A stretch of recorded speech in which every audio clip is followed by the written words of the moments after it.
ইরানের সাধারণ মানুষ কেন রাজপথে আন্দোলনে নামছে না তার পেছনে থাকা ভয়ঙ্কর পরিবেশের কথা জানিয়েছেন মার্কিন প্রেসিডেন্ট ডোনাল্ড ট্রাম্প। এয়ারফোর্স ওয়ানে সাংবাদিকদের মুখোমুখি হয়ে ইরানের বর্তমান পরিস্থিতি নিয়ে নিজের পর্যবেক্ষণ তুলে ধরলেন ট্রাম্প। ট্রাম্পের মতে ইরানিরা বর্তমানে একটি সন্ত্রাসী নেতৃত্বের অধীনে বন্দী, সেখানে বিক্ষোভ দমনে চালানো হচ্ছে চরম নিষ্ঠুরতা। প্রতিবাদ করলেই সরাসরি গুলি করে হত্যার ঘোষণা দিয়ে রেখেছে দেশটির প্রশাসন। মূলত প্রাণের ঝুঁকি আর কঠোর দমন পীড়নের কারণেই সাধারণ মানুষ আন্দোলনে নামতে পারছে না বলে মনে করেন তিনি।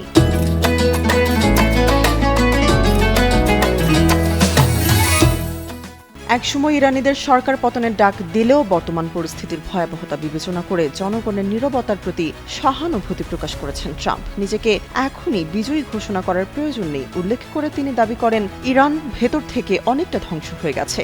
সরাসরি যুদ্ধের চেয়ে দেশটির অভ্যন্তরীণ ও অর্থনৈতিক বিপর্যয়কেই নিজের কৌশলের বড় সাফল্য হিসেবে দেখছেন মার্কিন প্রেসিডেন্ট।